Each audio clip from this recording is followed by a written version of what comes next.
Misalnya umumnya masyarakat ketika mau menyambut bulan Ramadan itu biasanya mulai mereka bebersih kuburan.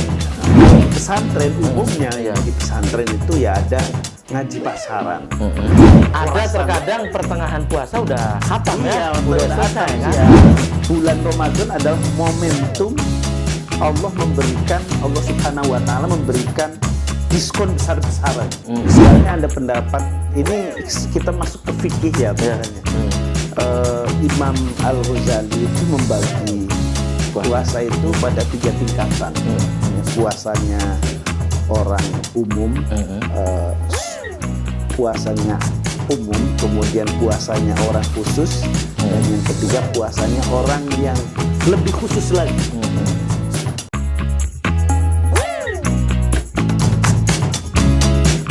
Assalamualaikum warahmatullahi wabarakatuh. Senang sekali saya Afif Rifai hadir kembali di hadapan Anda di podcast Fajar Cirebon TV, dan kesempatan kali ini yang nanti kita akan ngobrolkan tentang tradisi-tradisi NU baik sebelum bulan suci Ramadan maupun di bulan suci Ramadan. Apa-apa saja nih sedulur-sedulur Fajar Cirebon. Nanti kita akan membedah dengan salah seorang tokoh muda dari Nahdlatul Ulama Kabupaten Cirebon, ada Kang Jamaluddin Muhammad. Selamat siang Kang Jamal. Assalamualaikum. Waalaikumsalam. Apa kabarnya Kang Jamal? Alhamdulillah Kang Apip.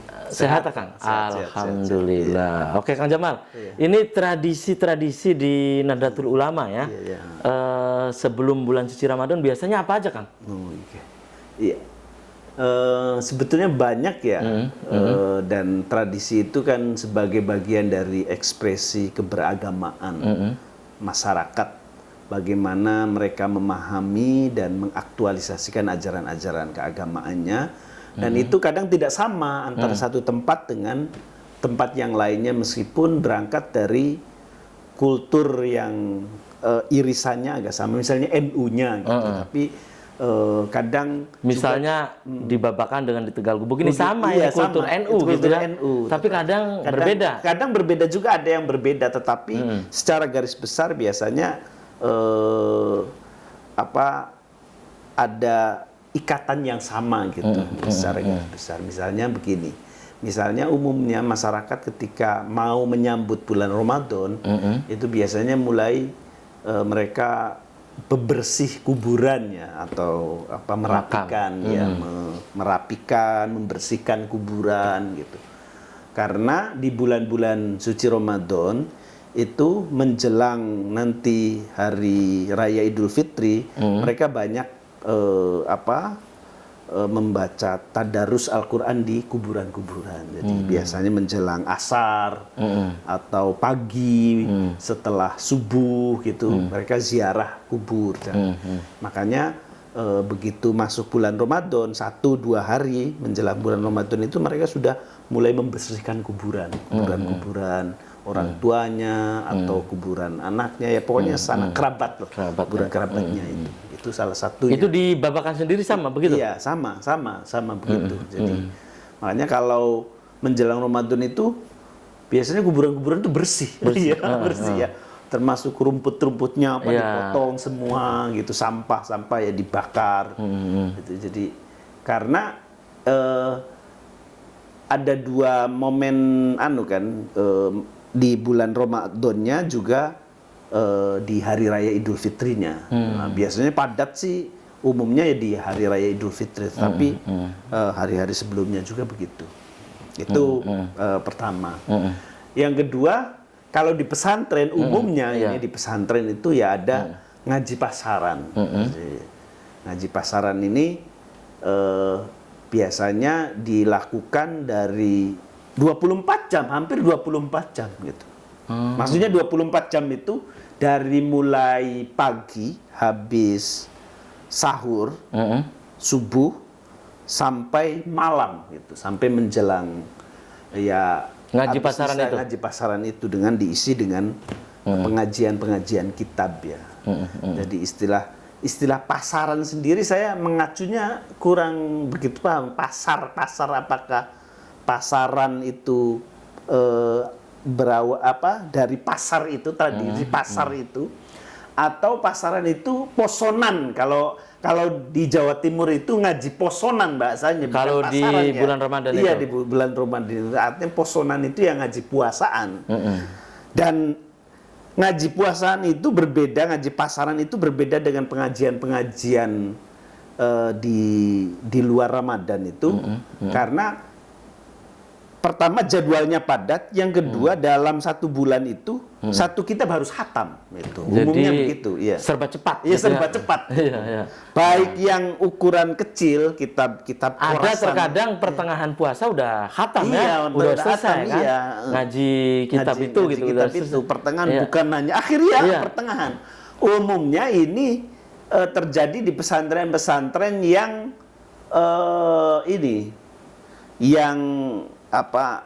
yang di dalamnya ada sekolahan ya. Jadi karena kan sekolah itu biasanya pertengahan atau seminggu menjelang Lebaran itu sudah libur. Jadi santri sudah pada pulang, sehingga ngaji pasaran juga disesuaikan dengan jadwal santri ini dari mulai awal Ramadan sampai pertengahan. Gitu. Makanya kebanyakan yang dikaji kitabnya tidak begitu tebal. Ada Ya, juga biasa ya umumnya di pesantren itu berarti kitab-kitab dasar tah? iya, Kang Jamal? kitab dasar. Kitab-kitab Seperti dasar. Quratul Uyun, Kudul Jen, iya. Sulamun Tofek, Iya, Sulamun Tijan Tofek. Daruri, Iya, gitu dari berbagai macam disiplin ilmu lah. Jadi praktis ya, kitab-kitab praktis lah, Iya, kitab-kitab yang Dan selain yang tadi disebutkan Kang Jamal, kalau di Babakan di pesantren ya, ini tradisinya apa lagi, Kang Jamal? Nah, kalau menjelang Ramadan itu biasanya ada bola api. Kalau Di Babakan? Iya. Jadi ada perayaan ya, ada selebrasi lah semacam menyambut bulan Ramadan itu dengan dimeriahkan dengan bola api. Gitu. Itu sebagai penanda bahwa kita akan memasuki bulan suci Ramadan. Gitu. Biasanya ada gitu. Iya, biasanya ada setiap tahun itu. Oh, setiap tahun. Iya, setiap tahun. Dan sepertinya kalau tidak ada bola api itu kurang iya. sedep lah ya. Sedep, Iya. Nah, selain itu apa lagi Kang Jamal? Jadi mengingatkan kita dulu ya, Iya. kalau bulan Ramadan jam 12 ke atas itu main selodoran, Iya. lebonan ya. gitu ya. Ada terus biasanya diakhiri gobrek ya. Iya. Apa ya kalau di ngobrol. Iya, ngobrol. Iya. Nah, kalau di Babakan masih ada nggak ngobrol, bangunin masih orang ada, sahur gitu. masih ada. Sahur Iya, sahur, gitu. iya. Iya. Masih ada nggak Kang Jamal? Masih ada. Meskipun aktivitas sebetulnya di pesantren itu kan aktivitas santri itu hampir 24 jam. Jadi mereka itu kalau tidur ya di atas jam 11, jam 12 dan jam 3 itu harus bangun lagi untuk persiapan sahur kan. Atau bahkan ada yang tidak tidur sama sekali, istirahatnya itu siang gitu. Nanti tidur itu setelah sholat subuh tidur ya. Iya. Karena ya santri kan ada tradisi Qiyamul Lail. Qiyamul Lail. Iya. Memperbanyak ibadah di malam hari di bulan Ramadan karena kan keyakinan para santri bahwa bulan Ramadan ini bulan pahala. Jadi maka memperbanyak ibadah itu salah satu pilihan ya yang terbaik untuk mengisi aktivitas di bulan Ramadan ini. Gitu. Selain yang tadi disebutkan, kalau di masyarakat gimana Kang? Kebiasaan-kebiasaan di masyarakat itu? Kebiasaan di masyarakat itu ya tadarusan biasanya. Ada yang model tadarus berjamaah gitu, tadarus Al-Quran berjamaah, atau ya ada yang sendiri-sendiri. Tergantung masyarakatnya. Taraweh ya yang jelas ada taraweh ini macam ada tarling, taraweh keliling gitu. Ada masyarakat yang mengajarkan jadi tarling bahasanya taraweh keliling itu dari meramaikan musola-musola yang ada di kampung-kampung. Jadi kadang berpindah dari satu kampung ke kampung yang lain gitu. Dikoordinir oleh kelompok gitu. Jadi ada kelompok yang untuk biasa mengisi taraweh di musola-musola itu. Kalau kebiasaan buka puasa bersama Nah bagaimana? iya, buka puasa bukber ya. Ya, bukber Iya, lah ya. itu tradisi bukber. Jadi saya melihatnya berbagai macam tradisi ini sesuatu hal yang sangat positif ya. Ini masyarakat kita kan masyarakat yang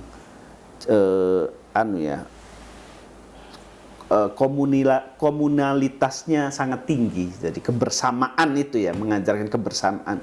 Jadi momentum puasa juga tidak lepas dari kebersamaan itu. Salah satunya adalah bukber, buka bersama. Atau bahkan ada yang sahur bersama. Kalau dulu kan tidak mafhum ya sahur bersama itu kan. Nah sekarang Ada. itu mulai Ada, Kang, sahur bersama? Iya sahur bersama. Atau dia membagikan nasi-nasi bungkus di lampu merah atau di tempat mana gitu. Kalau bukber kan umum ya, buka bersama itu biasanya ada yang basisnya itu ya alumni sekolahan atau kerabat atau macam-macam lah. Itu bagian dari. Nah, kalau di masyarakat kita bagi-bagi takjil itu sudah mentradisi belum? Iya, sudah. Bagi-bagi takjil itu biasanya di masjid-masjid. Di musola-musola itu menjelang maghrib itu bagi-bagi takjil. Itu salah satu bagian dari tradisi Nah, kita. kalau di Kang Jamal, ini kebiasaan-kebiasaan di bulan suci Ramadan ya. Masjid itu ini nggak, misalnya kalau di saya ya, habis ba'da subuh itu ada siraman rohani. Iya, kultum. Ya, kuliah 7.000 menit. Iya, kan ada itu Kang, siraman rohani. Kemudian jelang berbuka puasa kadang ada lagi gitu kan. Jadi masyarakat kita itu dipenuhi dengan ini kan. Kegiatan-kegiatan keagamaan gitu kan ya. Jadi hidup gitu dan tentu kita berharap bahwa kegiatan-kegiatan ini bukan hanya di bulan suci Ramadan gitu kan. Harusnya ya. Iya gitu ya. Jadi hampir 24 jam sebetulnya kegiatan mengisi di bulan Ramadan ini, aktivitas di bulan Ramadan ini hampir 24 jam. Karena kan misalnya kita hitung dari mulai menjelang maghrib ada tradisi buka bersama ya dengan keluarga atau kemudian taraweh bersama. Lah setelah taraweh itu di daerah tertentu ada iktikafan gitu ya, mengajarkan iktikaf bersama malam itu. Ya paling istirahat kemudian sahur pagi aktivitas seperti biasa. Seperti biasa. Ya. Darus Al-Quran bersama, gitu. Ada iktikaf bersama, gitu. Misalnya bahkan di kampung-kampung itu tadarusan itu biasanya ya pakai pengeras suara. Walaupun saat ini, ada Kementerian Agama membuat surat edaran itu ya, ditertibkan lah ya. Ditertibkan. Kalau di kampung-kampung mungkin biasa ya. Kalau di perkotaan kan karena masyarakatnya ya di komplek gitu ya, plural kan masyarakatnya tidak dalam kultur yang sama itu ya mungkin ya perlu ditertibkan mungkin ya karena kan. Tapi kalau di kampung-kampung yang sudah terbiasa itu ya kadang tidak begitu mengganggu. Nah, dalam tanda kutip ya tidak banyak yang protes karena ritual ini sudah dilakukan ritual ini sudah dilakukan bertahun-tahun. Tapi kalau di perkotaan itu ya itu bagian dari tradisi baru ya yang itu masyarakatnya yang plural itu yang macam-macam gitu. Jadi kadang speaker juga ya harus tahu waktu juga, masakan malam jam 12 malam masih gitu ya. Kadang dulu masih ada kan yang begitu kan. Jam 12 tuh masih ada, masih tadarusan gitu. Masih tadarusan. Kang Jamal, ini kan ada yang menyebut bahwa bulan suci Ramadan ini berbeda dengan bulan-bulan yang lain dalam kalender Hijriah gitu ya. Apa gitu kan yang membedakan menurut Kang Jamal? Yang membedakan itu karena bulan ini bulan yang spesial menurut saya, salah satu bulan yang di dalam Islam sendiri menempati bulan yang diberikan keistimewaan-keistimewaan. Ya salah satunya misalnya Al-Quran turun di bulan suci Ramadan. Kemudian ada nuzul Quran ya. Kemudian ada Lailatul Qadar. Ya, itu di bulan suci Ramadan. Di bulan yang lain tidak ada. Di gitu. bulan yang lain tidak ada gitu. Jadi ibaratnya kalau pasar itu, kalau mall itu, bulan Ramadan adalah momentum Allah Subhanahu wa taala memberikan diskon besar-besaran, diskon pahala besar-besaran gitu. Jadi ibadah apapun itu pahalanya dilipat gandakan dan dianjurkan untuk melakukan amal ibadah. Bahkan puasa sendiri kan kalau di dalam hadis Nabi kan as-saumu li wa ana adzibi. Puasa itu untukku dan aku sendiri yang akan menilainya gitu. Kalau amal ibadah yang lain itu ya kembali kepada orangnya. Amal ibadah sholat ya kembali kepada sedekah kembali kepada orangnya. Tetapi kalau puasa itu akan kembali kepada Allah. Gitu. Dan Allah sendiri yang akan menilai. Walaupun puasa adalah juga bersifat sangat privat ya. Iya, meskipun sangat privat sekali, tapi ini ibadah yang paling spesial gitu sampai misalnya Allah mengintervensi langsung terhadap ibadah itu. Dan Kang Jamal, bahwa bulan suci Ramadan ini mau tidak mau ini kan harusnya kita ditempa selama sebulan penuh kan. Ini kan harus membekas juga Kang, berubah gitu ya. Dan dari sisi kita puasa juga tidak berhenti pada sisi itu kan harus tetap puasa ini menuju ke pendewasaan spiritual gitu ya. Dan bukan berhenti pada sisi fikih gitu Kang. Ya pada sisi syariat gitu. Kang Jamal setuju gitu Kang? Setuju. Saya setuju sekali. Misalnya ada pendapat ini kita masuk ke fikih ya misalnya. Imam Al-Ghazali itu membagi puasa itu pada 3 tingkatan. Puasanya orang umum, puasanya umum, kemudian puasanya orang khusus, dan yang ketiga puasanya orang yang lebih khusus lagi. Saumul umum, saumul khusus, saumu khususil khusus, khususul khusus gitu. Jadi khususnya orang khusus. Kalau puasanya orang awam itu kata Imam Ghazali, jadi ya puasa menahan lapar. Dan kita berarti umumnya begitu ya, Pak? umumnya begitu. Hanya menahan lapar dan minum. Lapar, haus, minum, haus, kemudian syahwat kan. Jadi itu aja pokoknya dia tidak melakukan aktivitas makan, minum, kemudian berhubungan suami istri. Gitu. Selagi itu tidak dilakukan ya dia puasa gitu. Jadi menahan diri dari itu, menahan diri dari makan, minum dan menyalurkan hasrat biologis ya. Selama puasa dari pagi sampai sore itu aja. Tapi kalau puasanya orang khusus kata Imam Ghazali, ada lagi tingkatan di atas puasanya orang awam. Itu satu lagi yaitu tingkatan puasanya orang khusus. Di samping dia menjaga dari makan dan minum dan melakukan qadha syahwat, itu puasa menahan jawarih atau anggota tubuh ya.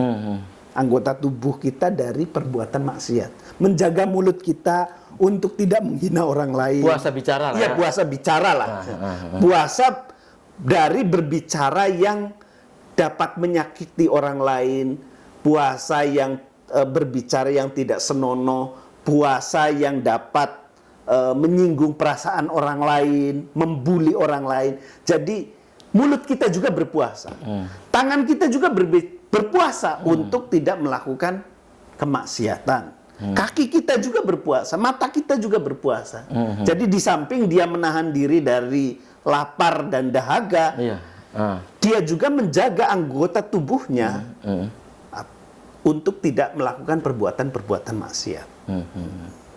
Jadi kalau orang khusus dia tidak makan dan minum itu tidak batal, tetapi begitu dia mengucapkan kata-kata kotor maka dia batal. Dalam arti pada tingkatan ini dia puasanya batal.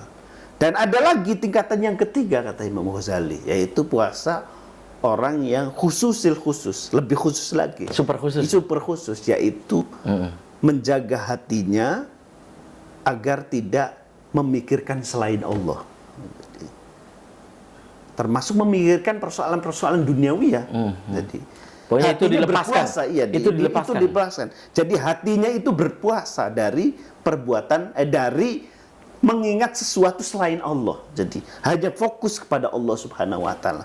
Jadi orientasinya bukan lagi, kalau yang pertama kan orientasinya adalah masih berhubungan dengan fisik ya. Kalau yang kedua itu sudah naik kelas lagi, naik ke tingkat berikutnya, yaitu meningkatkan spiritualitas tadi yang disebutkan oleh Kang Apip.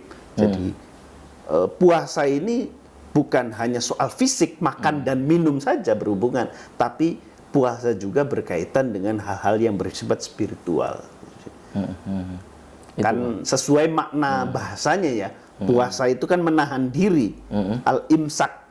Jadi menahan diri dari apa? Ya tergantung, kalau orang awam ya menahan diri dari makan dan minum. Kalau orang khusus ya menahan diri untuk tidak melakukan kemaksiatan, menjaga anggota tubuhnya untuk tidak melakukan hal-hal yang bersifat maksiat. Yang lebih khusus lagi, berpuasa, menahan diri hatinya untuk tidak mengingat selain Allah Subhanahu wa taala. Jadi itu ya. Iya. Jadi berarti mayoritas kita ini berpuasa ya, awam, masih orang awam. Iya, awam, kita ini kebanyakan masih awam, yang penting tidak makan, tidak minum gitu aja. Ya itu juga mending lah. Iya.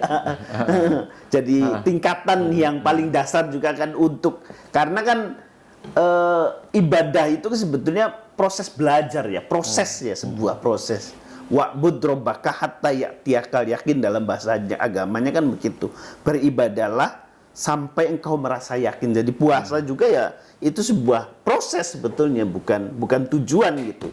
Jadi kapan Anda kenapa Anda sholat? Ya saya sholat terus sampai kapan? Sampai saya menemukan Tuhan gitu. Ya kira-kira begitu. Kapan Anda puasa? Ya terus saja puasa. Karena puasa itu bukan tujuan, tapi puasa itu adalah sebuah proses spiritual ya, untuk pendewasaan secara spiritual. Bagus itu diksinya ya, mendewasakan secara spiritual. Oke.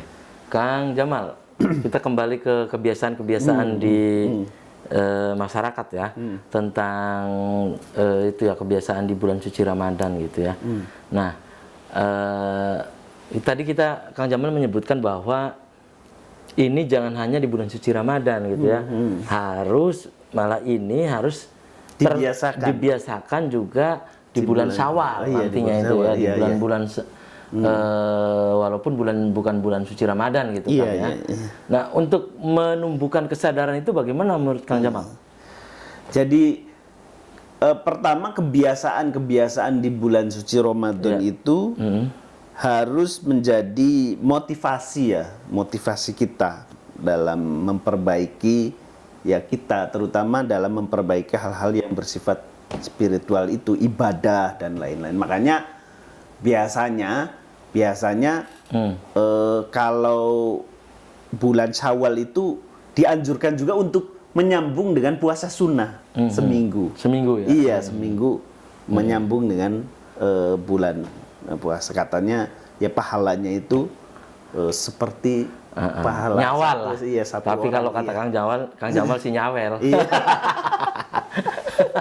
Lah itu kan anjuran itu kan menunjukkan bahwa biasakanlah puasa sebetulnya. Dibiasakan puasa itu dibiasakan. Makanya ada puasa sunnah Senin Kemis gitu kan.